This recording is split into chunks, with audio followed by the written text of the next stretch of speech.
Hey everybody, Pat Mesiti here. A little bit of a different background here. It's absolutely boiling hot here on the Gold Coast, and we're just doing a little bit of renovating in our office. So I thought I'd come to you here.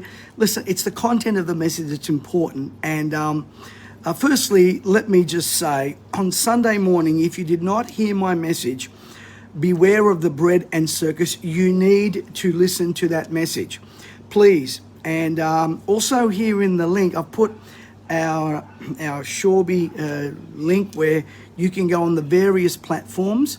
As many of you know, Prayer and Pushback was taken off YouTube, but it is here on Facebook. But I want to just address the Prime Minister and his approval rating and why in a moment. But I want to just say, and I don't want to be a wowser. I really don't want to be a wowser, but I'm just gonna say what I wanted to post on the weekend. Who the heck cares about the Australian Open? I don't care that Nadal won, and I don't really care that we have our first female in 41 years that won a tournament. Congratulations to her. Congratulations to Nadal. I think they're incredible sports people. I think they're incredible human beings. Ash is an incredible lady. What an amazing story. But what difference does it make to you and me? Seriously. We had the circus on, which is just what the Roman emperors used to do. Give them the circus. Now, this week, guess what? Now they're starting to hand out bread again. Bread and circus. Beware of the bread and circus show. I think it's commendable that a young lady from Australia won the Australian Open. I think it's fantastic. Pity they wouldn't give Margaret Court the same honour when they tried to basically ban the greatest ever athlete this country's ever had because of her viewpoints. Isn't it sad that Australia is obsessed with sport, but our politicians are making a sport of Australians? So I'm not impressed, and I don't care. I don't care about the Australian Open. What I care about is Australia opened. Did you hear that? I don't care about the Australian Open. What I care about is Australia opened. That's what I care about. Well, the polls came out a few days ago, and I am still getting over my surgery from the other day and taking some time out. Poll came out that it shows that Scott Morrison is down in his approval ratings. Well, surprise, surprise. Let me say this to the Australian public. I could tell you of something worse. Albanese. Here's what they're not telling you. They're talking about Albanese, who to me is nothing but a communist with lipstick on, because that's what socialism and the Labor Party are. And the Greens are just as evil, just as agenda-driven, couldn't give a damn about the Australian people. But they don't mention the rise of the smaller parties, which is unstabling the regime of Morrison. Now, of course, somebody said, oh, Pat, you asked the question about Scott Morrison, is he a Freemason? Look, it doesn't stop me asking the question. He's not going to answer. If he's a Freemason, he's bound by secrecy anyway. But let me just say this.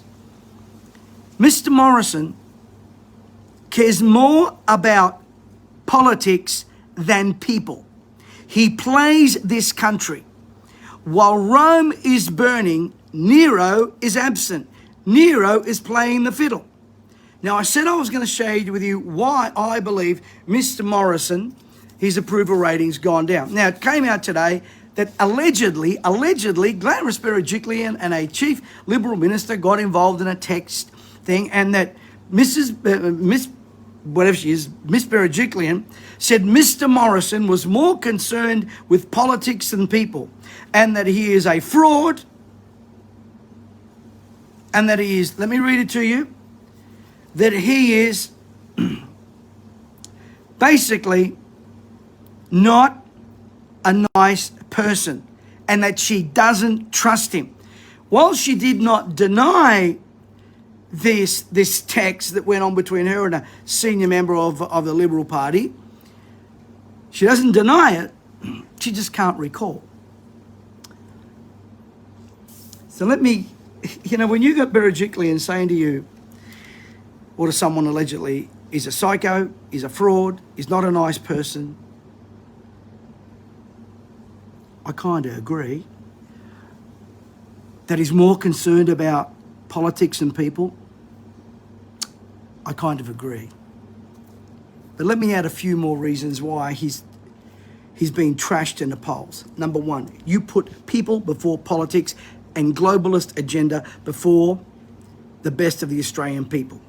Number two, you as a leader have failed to lead and were absent at crucial times. You went silent. Scott Morrison went silent when there was police overreach and still is, when premiers were out of hand and still are, and Scott Morrison is conveniently silent because they are rolling out his globalist, elitist agenda. Number three, Mr. Morrison, you told us publicly on video you would not mandate vaccines in this country. You told a porky, ScoMo. You lied, mate. You lied. I get it. You didn't do it. Premiers and people did it. I just want to remind everybody, it's not people that are vaccine hesitant. Stop using this bull dust of anti-vaxxers. People now are very vaccine hesitant even after their second shot. It is not those that didn't get a jab that took away your job, threatened you by coercion, stopped you from seeing your family, and all of you out there that start picking on anti-vaxxers, oh, selfish, da, da. One major Christian leader put his little hashtag on there about his vaccination, and yet elderly people in his own church can't serve that have served him for years. No wonder the buildings are empty on a Sunday morning. But Mr. Morrison, your approval rating is down because A, you put politics before people. B, you failed to lead in a crucial moment when people were crying in the streets, getting beaten, getting thrown to the ground. You stayed silent. You were complicit to injustice, just as you were with the refugee situation that you were in charge of. Number three, you failed to pull in the overreach of your state premiers, while you had every power to actually rein them in. You say, how? How would I have reined them in? Well, cut off their GST. Hit them where it hurts in the purse. But no, you put politics before people. Don't tell me public health, because up here in Queensland the other day, 12 people died. 8 of them were double jabbed. 4 of them were the unvaccinated. Now, I'm not telling people to get jabbed, not get jabbed. I'm fighting for freedom. All people's freedom. And some of people out there that criticise people like me and a few others, we're actually fighting for the freedom that you are also entitled to. The next thing.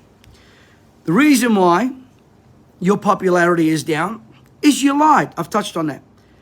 The reason why your popularity is down, you are following a globalist G7 agenda with no real science behind you. And you and your premiers are making this up as you go. Next thing. You're getting your advice from people like the Gates Foundation and from books by Bill Gates. People don't like that, Scotty. They don't like it. We would prefer that you hear the voice of your 20%, if not more. That's still about 4 million people, Scott Morrison. That's going to cost you an election, mate. Next, you sold us out on climate change. You completely sold us out on climate change. I have my own personal reasons why. Maybe you can see the writing on the wall in your leadership. Maybe you can see the Peter Dutton's knocking.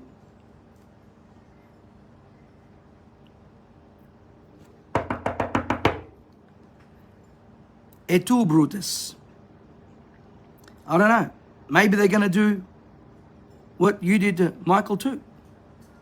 You get in, you might win the election, but you're becoming so unpopular, they're going to get rid of you. I don't know. But one thing I do know, the mainstream media is conveniently not talking about the independent parties. And the next thing is, and probably the biggest reason why people and why your popularity is falling and crumbling apart, is because you actually talk down to us, and you think we're stupid, and you think we don't go back and look at newsreels, and you think we don't have a memory, and you think we can't do our own research, and you think we're that dumb that we cannot look after our own health. We are that stupid, blind. And you've allowed bureaucrats to rule this country. And one more thing, you made fun.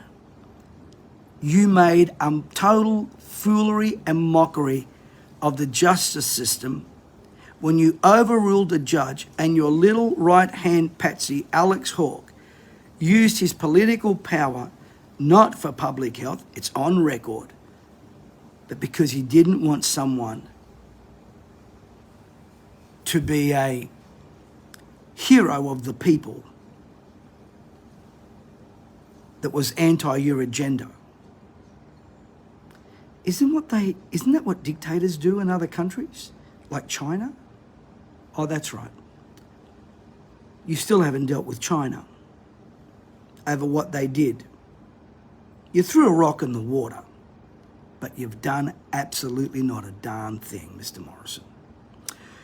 So there's my rant for the day. That's why I believe his popularity is dwindling, falling apart. That's why I believe next election Morrison won't be there. We must pray to God Albanese doesn't get there. It's time that we, the people, control the balance of power in this country. I have no time nor respect for Scott Morrison. So it's time that the people of Australia not become just people obsessed with liberation, tearing down the statues of the Husseins. That's liberation. We must be people that are committed to freedom, and that's to have a different mindset. Liberation and freedom are two totally different things. Don't get the two confused. I'm actually going to talk about that on Sunday morning.